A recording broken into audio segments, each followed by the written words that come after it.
दिल्ली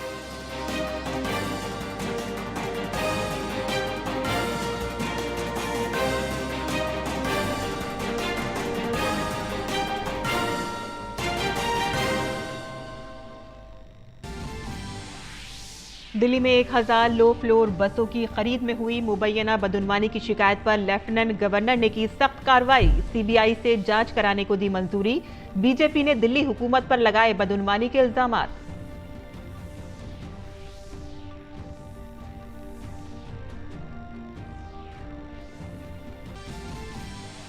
दाखिला व कोऑपरेटिव के मरकजी वजीर अमित शाह गुजरात के दौरे पर। अमरेली में कोऑपरेटिव कमेटियों की सालाना मीटिंग से किया खिताब। सोमनाथ मंदिर में की पूजा।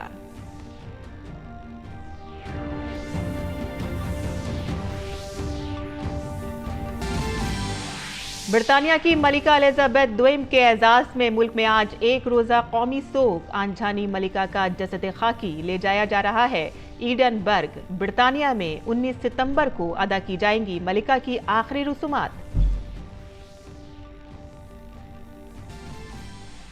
यूक्रेन ने रूस के कब्जे से आजाद कराए कई अहम शहर। डॉनबॉस खित्ते में यूक्रेन का जवाबी हमला। रूसी फौज पीछे हटने पर हुई मजबूर।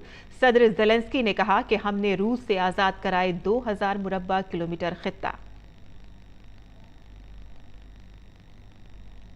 यूएस ओपन 2022 के मर्दों के सिंगल्स के खिताबी मुकाबले में आज स्पेन के कार्लोस एलेग्राज और नॉर्वे के कैस्पर रुड होंगे आमने सामने। दुनिया की नंबर 1 खिलाड़ी ईगा स्वियातेक ने खवातीन सिंगल्स का जीता खिताब।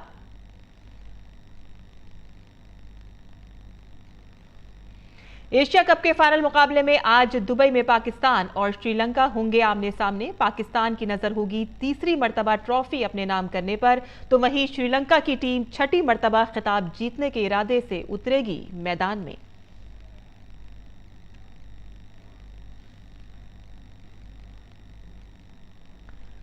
आदाब नाज़रीन, खबरनामे में आपका इस्तकबाल है। मैं हूं साइमा खान। अब खबरें तफसील से। दिल्ली ट्रांसपोर्ट कॉरपोरेशन के जरिए लो फ्लोर बसों की खरीद में बेजाब्तगियों और बदउनवानी के मामले में लेफ्टिनेंट गवर्नर वीके सक्सेना ने सीबीआई जांच की सिफारिश कर दी है।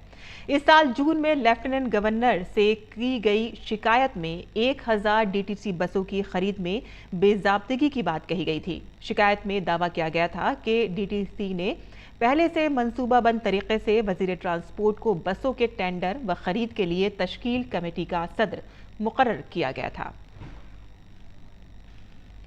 और बीजेपी के तर्जुमान गौरव भाटिया ने आज दिल्ली हुकूमत पर बदउनवानी का इल्जाम आयद करते हुए प्रेस कॉन्फ्रेंस से खिताब किया। उन्होंने कहा कि दिल्ली हुकूमत का एक और बड़ा घपला अवाम के सामने आया है, जिसकी जांच के लिए दिल्ली के लेफ्टिनेंट गवर्नर ने सीबीआई जांच को मंजूरी दी है। आप सरकार की एक खूबी पूरी तरह से ये भ्रष्टाचार में है डूबी।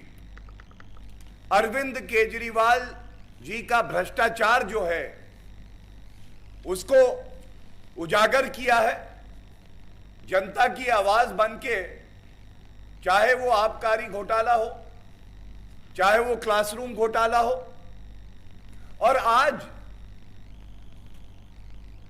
डीटीसी की जो बसेस हैं उसमें भी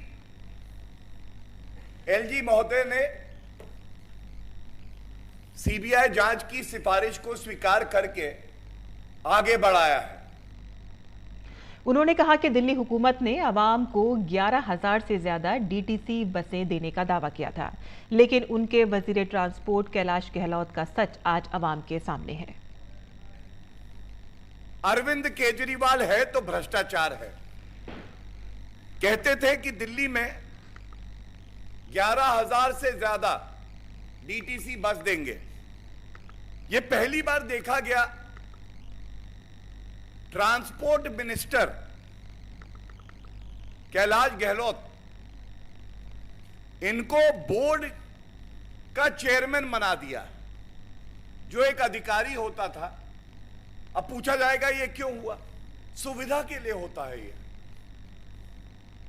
अगर अरविंद केजरीवाल का मंत्री रहेगा तो कानून को ताक पे रखते हुए जैसा अरविंद केजरीवाल बताएंगे वैसी ही शर्तें रखी जाएंगी निविदा में, वही व्यक्ति का चयन होगा, उसके बाद वसूली होगी, रुपया घूम के अरविंद केजरीवाल की तिजोरी में आ जाएगा। और दिल्ली बीजेपी के सदर आदेश गुप्ता ने आज दिल्ली के वजीर आला अरविंद केजरीवाल पर बदउनवानी का इल्जाम आयद करते हुए कहा कि आम आदमी पार्टी और केजरीवाल का जोर कोई सच आवाम के सामने आता है। इसी सिलसिले में अब डीटीसी का घपला आवाम के सामने है, जिससे साफ पता चलता है कि केजरीवाल मनमानी करते हुए सीवीसी तक को नहीं मानते हैं। सीवीसी की गाइडलाइंस को धज्जियां उड़ाकर अपनी चहेती कंपनी को टेंडर दिया जाता है, ठेके दिए जाते हैं। उसमें जो हजारों करोड़ों रुपए का भ्रष्टाचार किया है, उससे ये बिल्कुल साफ लग रहा है कि अरविंद केजरीवाल सीवीसी नहीं मानते हैं। उनका एक ही काम करने का तरीका, उनके लिए सीवीसी गाइडलाइन नहीं है, उनके लिए है DCC, direct cash collection. Delhi BJP के तर्जुमान हरीश खुराना ने डीटीसी बसों की खरीद में बेज़ाब्तगियों पर केजरीवाल हुकूमत पर तनकीद का निशाना बनाया है।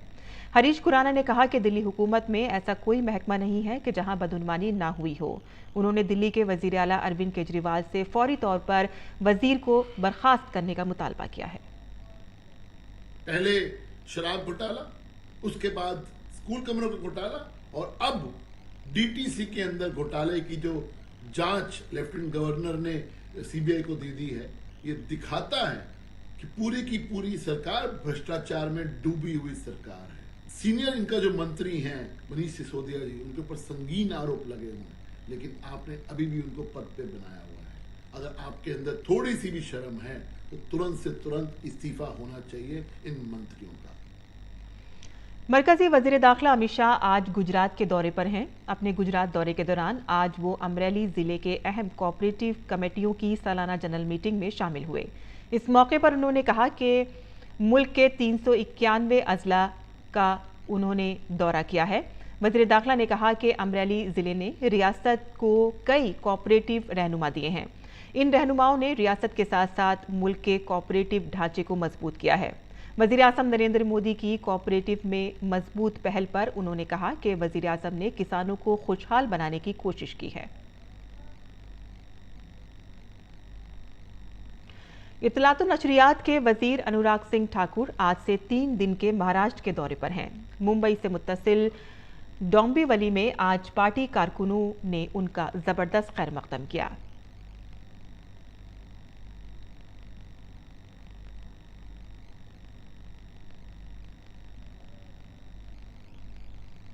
अनुराग सिंह ठाकुर ने डोंबिवली में लोकसभा कोर कमेटी की मीटिंग में शिरकत की।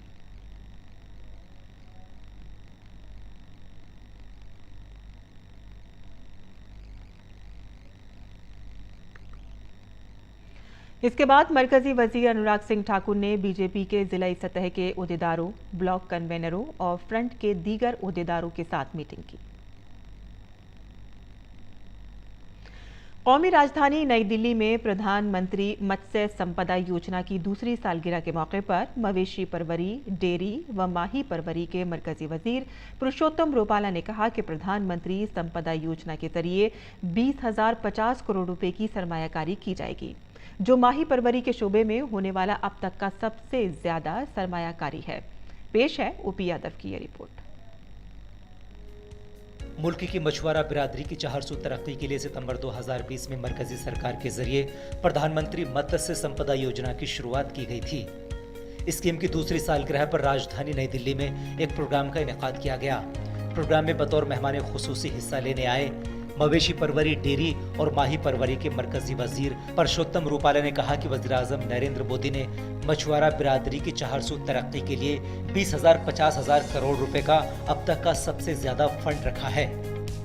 प्रधानमंत्री जी को धन्यवाद देना चाहता हूं। 600 करोड़ रुपए का बजट था और अब ये योजना 20,000 करोड़ रुपए की, ये प्रधानमंत्री नरेंद्र मोदी जी की सोच है। वो कभी भी किसी भी चीज में छोटा सोचते ही नहीं। प्रोग्राम में मौजूद मवेशी परवरी, डेयरी और माही परवरी के मरकजी वजीर ममलिकत डॉक्टर एल मुरुगन ने कहा कि भारत सरकार माही परवरी के शोबे में रिफॉर्म, परफॉर्म और ट्रांसफॉर्म करके मछलियों की पैदावार बढ़ाने पर तवज्जो दे रही है।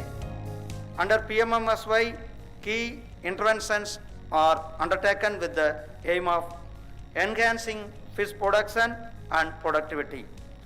These reforms and initiatives have such seen core infrastructure and development and modernization in Indian fisheries. Program में मौजूद माही परवरी के मरकजी सेक्रेटरी जतिंदर नाथ स्वाइन ने कहा कि विजारत का मकसद माही परवरी के शोबे में तिजारत, कारोबार और बरामदात को बढ़ाना है। हम लोग जैसे देख रहे हैं कि श्रिम्प हम लोग एल भनावी के ऊपर डिपेंडेंट है, overly dependent. So indicus and monodon, ये जो श्रिम्प वेराइटीज है जो हमारा प्राइमरीली एक्सपोर्ट होती है, इसको करने के लिए we have sanction projects. Another 2-3 years we'll see a lot of results in that. गौरतलब है कि भारत दुनिया का दूसरा सबसे बड़ा मछली पालने वाला और चौथा सबसे बड़ा मछली बरामदकार मुल्क है। यही वजह है कि नीले इनकलाब के जरिए सरकार ने मुल्क में माही परवरी के शोबे में पायदार और जवाबदेह तरक्की को यकीनी बनाने के लिए प्रधानमंत्री मत्स्य संपदा योजना की शुरुआत की है। देश प्रधानमंत्री मत्स्य संपदा योजना की दूसरी वर्षगांठ मना रहा है। देश के मछुआरा समुदाय के टिकाऊ विकास के संदर्भ में आज़ादी के बाद से ये योजना अब तक की सबसे बड़ी योजना के रूप में देखी जा रही है। योजना के जरिए 2024-25 तक भारत सरकार ने इस योजना में 20,050 करोड़ रुपए निवेश का लक्ष्य रखा है। निश्चित तौर पर सरकार की इस महत्वाकांक्षी योजना के जरिए न केवल मछुआरा समुदाय का कल्याण और विकास होगा, बल्कि भविष्य में वो रोजगार, व्यापार और कारोबार कर आत्मनिर्भर बनने के लिए आगे भी बढ़ेंगे। मेरे सहयोगी कैमरामैन कुमार दत्ता के साथ Mopi Yadav, DD news, Delhi. Enforcement directorate ने मगरबी बंगाल के कोलकाता में मोबाइल गेमिंग एप्लीकेशन के नाम पर लोगों को धोखा देने वाले मुलजिम आमिर खान के घर पर छापा मारा और 7 करोड़ रुपए बरामद किए। हफ्ते को मोबाइल गेमिंग ऐप कंपनी के प्रमोटर्स के 6 मकामात पर छापे मारे गए। ये छापे मनी लॉन्ड्रिंग एक्ट के तहत मारे गए हैं। इस जिम्न में ईडी ने एक तस्वीर भी जारी की है। तस्वीर में 2,000, 500 और 200 रुपए के नोट दिखाई दे रहे हैं। ईडी की यह कार्रवाई मोबाइल गेमिंग एप्लीकेशन ई-नगेट्स और इसके प्रमोटर आमिर खान और दीगर के मकामात पर की गई है। ईडी ने कहा कि फेडरल बैंक ने पहले कोलकाता की अदालत में कंपनी के खिलाफ एफआईआर दर्ज कराई थी और इसके बाद फरवरी 2021 में कोलकाता पुलिस ने कंपनी और इसके प्रमोटर्स के खिलाफ एफआईआर दर्ज की। ईडी ने कहा कि आमिर खान की मोबाइल गेमिंग एप्लीकेशन ई-नगेट्स लोगों को धोखा देने के लिए शुरू की गई थी। शुरुआत में कंपनी ने सार्फिन को कमीशन दी थी। लोगों के वॉलेट्स में आए रुपए भी बआसानी निकल गए।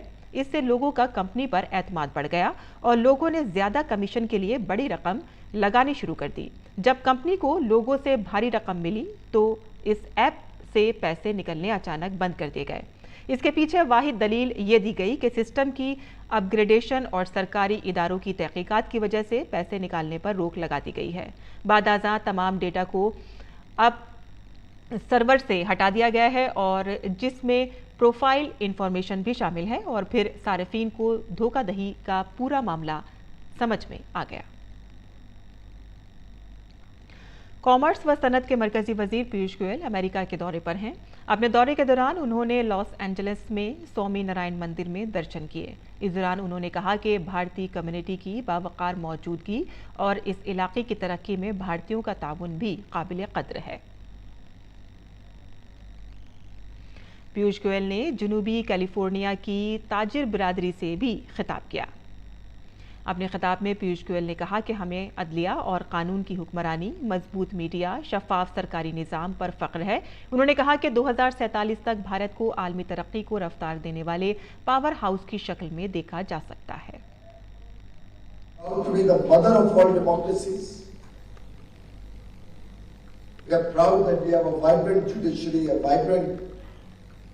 rule of law, robust media, transparent political systems, government systems.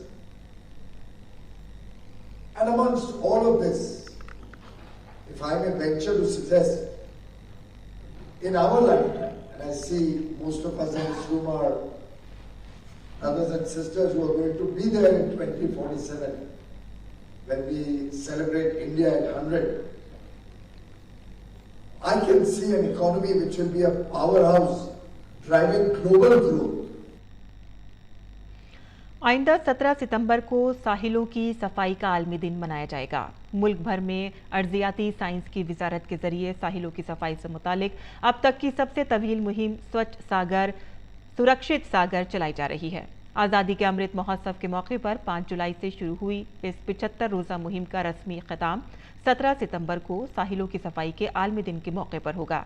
इसी सिलसिले में अवामी बेदारी लाने के लिए मजीद बेदारी के लिए दमन में 75 किलोमीटर की एक साइकिल रैली का इनेकाद किया गया।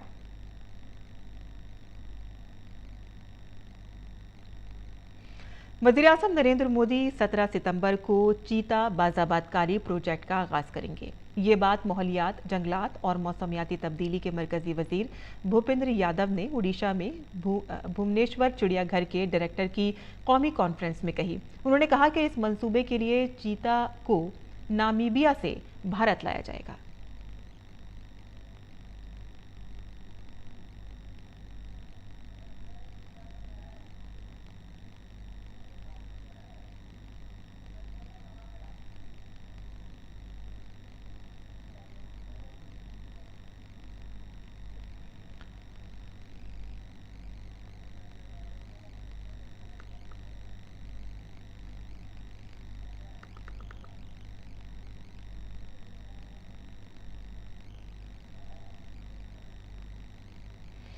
मध्य प्रदेश के वजीर आला शिवराज सिंह चौहान और माहौलियात व जंगलात के मरकजी वजीर भूपेंद्र यादव ने कूनो नेशनल पार्क में तैयारियों का जायजा लिया। भूपेंद्र यादव ने कहा कि तवील इंतजार के बाद भारत में चीतों की वापसी हो रही है।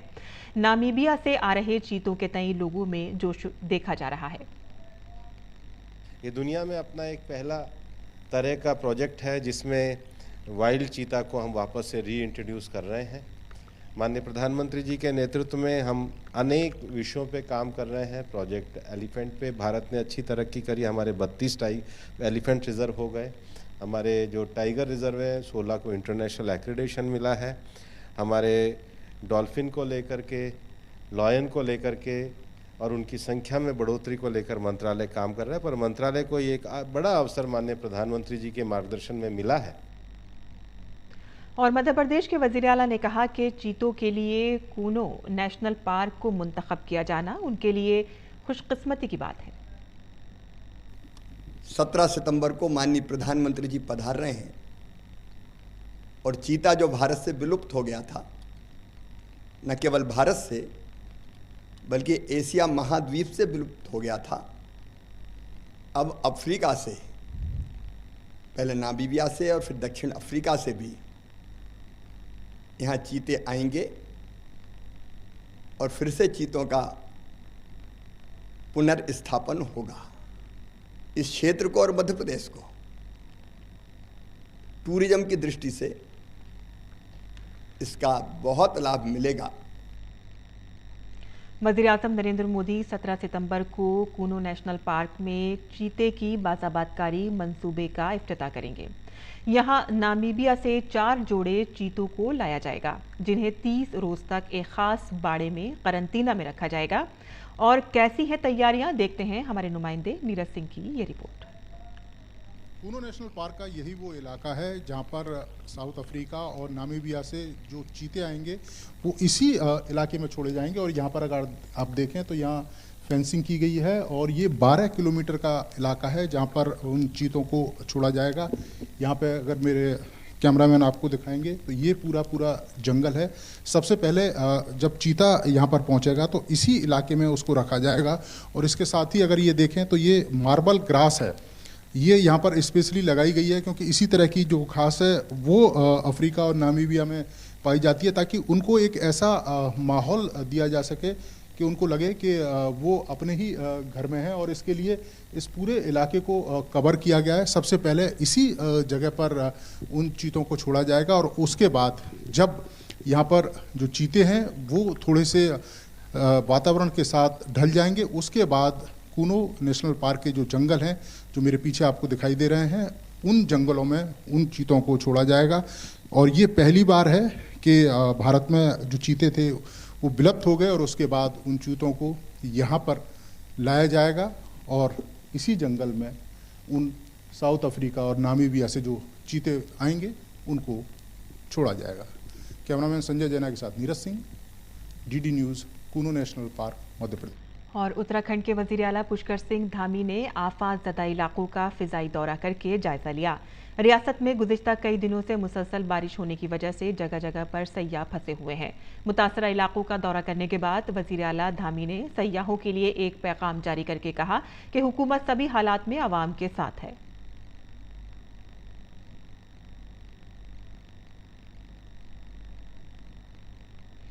राजस्थान का जैसलमेर किला दुनिया भर में गोल्डन फोर्ट के नाम से मशहूर है। 12वीं सदी के इस किले को लॉन्ग फोर्ट भी कहा जाता है। इस किले में आज भी लोग रहते हैं। इसका जायजा लिया हमारे नुमाइंदे विशाल बैरिस्टो ने।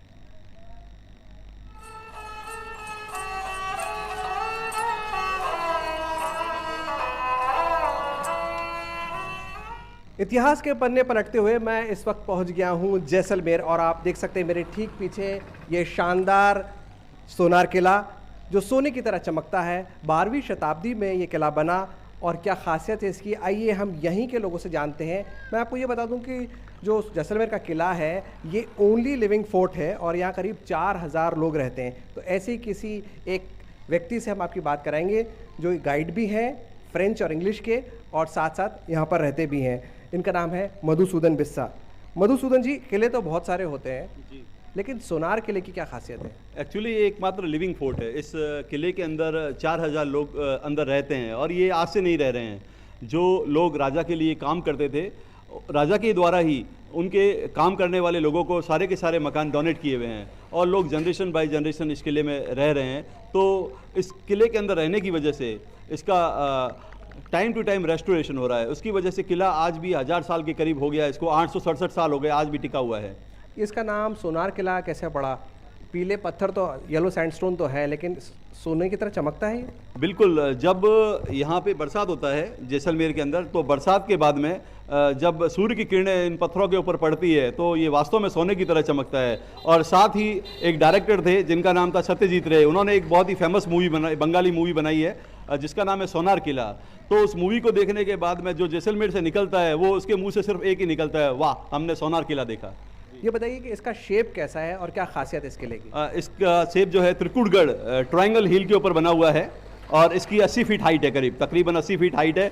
और जब इसका निर्माण हुआ है कहीं पे भी सीमेंट और चूने का प्रयोग नहीं हुआ है। पूरा का पूरा बेस ऑन इंटरलॉक, एक पत्थर के अंदर हॉल करके दूसरे पत्थर में एक्स्ट्रा पीस डाल के पत्थर के अंदर पत्थर को डाल के इंटरलॉक के बेस पे बना हुआ है। क्योंकि पौराणिक समय में जब इस किले का निर्माण हुआ था यहाँ पे पीने का पानी भी नहीं था। पानी के लिए महिलाएं 2 किलोमीटर 3 किलोमीटर दूर जाया करती थी। एक घड़ा पानी का लाके उस एक घड़ा पानी में से आधा घड़ा पानी अलग रख दिया पीने के लिए और खाना बनाने के लिए। बचा हुआ जो आधा घड़ा पानी है सबसे पहले सावर लिया, सावर लेने के बाद में उसी पानी को इकट्ठा करके कपड़े को धोया, कपड़ा धोने के बाद में वापस उसी पानी को इकट्ठा किया, घर का पोछा लगाया, घर का पोछा लगाने के बाद में वापस उसी पानी को इकट्ठा करके गाय के गोबर में मिला के दीवार पे लीप दिया, रिसाइकलिंग। टूरिस्ट सबसे ज़्यादा कौन से कंट्री के आते हैं? अगर आप फॉरेन टूरिस्ट की बात करें और डोमेस्टिक की बात करें, कौन से स्टेट से? फॉरेनर टूरिस्ट की बात करें तो मैक्सिमम टूरिस्ट यहाँ पे फ्रेंच आता है, फ्रेंच और इंग्लिश टूरिस्ट आता है, ब्रिटिश। और इंडियन डोमेस्टिक टूरिस्ट की बात करें तो बंगालीज एंड गुजरातीज सबसे ज़्यादा यहाँ पे आते हैं। और आगे बढ़ते हैं, जहां ब्रिटानिया की मलिका एलिजाबेथ द्वितीय के एजाज़ में भारत में आज एक रोज़ा सरकारी सोग है और उनके एजाज़ में कौमी परचम सरनेगू रहेगा। मलिका एलिजाबेथ द्वितीय का इंतकाल 8 सितंबर को हुआ था। मरकज़ी हुकूमत की तरफ से जारी ऐलान में कहा गया है कि ब्रिटानिया की मलिका एलिजाबेथ द्वितीय की मौत के एजाज़ में 11 सितंबर को भारत भर में यौम सोग मनाया जाएगा। बयान में मजीद कहा गया है कि यौम सोग के मौके पर भारत भर में उन तमाम इमारतों पर कौमी परचम सरनेगू रहेगा कि जहां कौमी परचम बाकायदा तौर पर लहराया जाता है। और ब्रिटानिया की मलिका एलिजाबेथ द्वितीय का जसद खाकी स्कॉटिश हाईलैंड से उनके घर एडिनबरा ले जाया जा रहा है। स्कॉटिश हाईलैंड से उनके घर एडिनबरा पहुंचने में 6 घंटे का वक्त लगेगा। मलिका के चाहने वाले सड़कों के दोनों तरफ तवील कतारों में खड़े होकर नम आंखों के साथ उनको आखिरी सलाम कर रहे हैं। मलिका बरतानिया एलिजाबेथ द्विम की आखिरी रसूमात 19 सितंबर को बरतानिया में अदा की जाएंगी। मलिका एलिजाबेथ द्विम के इंतकाल के बाद उनकी रिहाइश गाह के इर्द गिर्द खराज अकीदत पेश करने वालों की कतारें लगी हुई हैं। लंदन में बकिंगम पैलेस और ब्रिकशायर में विंडसर कैसल के बाहर बड़ी तादाद में लोग खराज अकीदत पेश करने पहुंच रहे हैं। मलिका एलिजाबेथ द्विम का इंतकाल जुमेरात को हुआ था। बरतानिया में 10 रोज़ा कौमी सोग का ऐलान है। वज़ीर-ए-आज़म नरेंद्र मोदी ने आज फोन पर बरतानवी वज़ीर-ए-आज़म लिज़ ट्रस से बात की है। वज़ीर-ए-आज़म मोदी ने लिज़ ट्रस को वज़ीर-ए-आज़म का ओहदा संभालने पर मुबारकबाद दी। इस मौके पर वज़ीर-ए-आज़म मोदी ने तिजारत और खारजी उमूर के वज़ीर के तौर पर अपने साबका किरदार में भारत बरतानिया के बाहमी ताल्लुकात में लिज़ ट्रस के ताउन की भी सताइश की। दोनों रहनुमाओं ने भारत और बरतानिया के दरमियान जामे स्ट्रेटेजिक शराकतदारी को मज़ीद मजबूत करने के अज़्म का इयादा किया। नीस रोड मैप 2030 के निफाज में अहम पेशरफ्त, FTA मुज़ाकरात, दिफा और सिक्योरिटी ताबून और दोनों ममालिक के दरमियान अवाम के दरमियान ताल्लुकात समेत दो तरफा मफादात के मुख्तलिफ उमूर पर तबादला ख्याल किया। वज़ीर-ए-आज़म मोदी ने भारतीय अवाम की तरफ से मलिका एलिजाबेथ द्विम के इंतकाल पर शाही खानदान और बरतानिया के लोगों के साथ गहरी ताज़ियत का इजहार किया। और रूसी कब्जे से कई अहम इलाकों को वापस लाने के बाद यूक्रेन के वज़ीर दिफा दिमित्री कुलीबा ने दावा किया है कि कीव रूसी फौज को जंग में शिकस्त दे सकता है। कुलीबा ने जर्मन वज़ीर ख़ारजा के साथ मुश्तरका प्रेस कॉन्फ्रेंस से खिताब करते हुए ये बयान दिया। उन्होंने कहा कि दोस्त ममालिक की मदद से यूक्रेन इस जंग को पूरी तरह से जीत सकता है।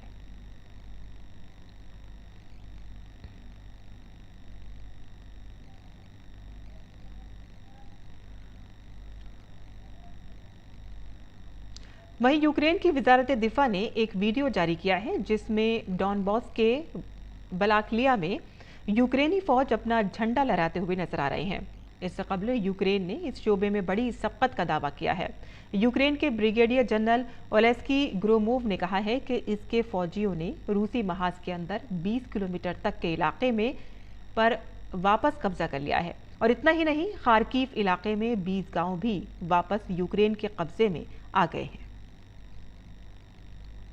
और खेल की खबरों की बात करें तो US ओपन 2022 के मर्दों के सिंगल्स के खिताबी मुकाबले में आज स्पेन के नौजवान टेनिस खिलाड़ी कार्लोस एलेग्रास और नॉर्वे के कैस्पर रुड आमने सामने होंगे। दोनों ही खिलाड़ी आज के मुकाबले में अपना पहला ग्रैंड स्लैम खिताब जीतने के इरादे से मैदान में उतरेंगे।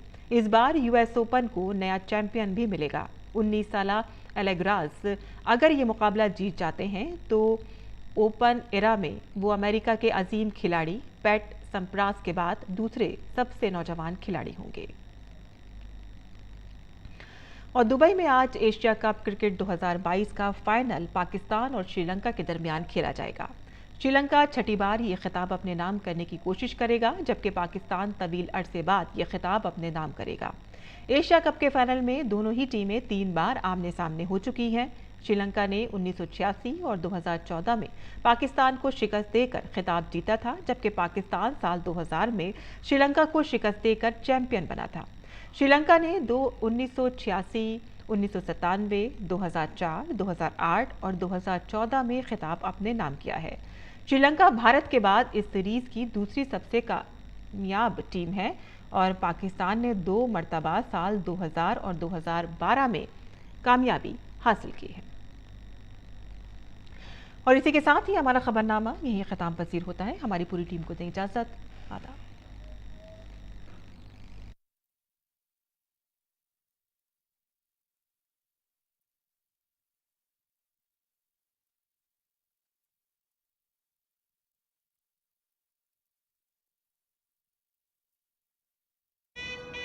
हनीमून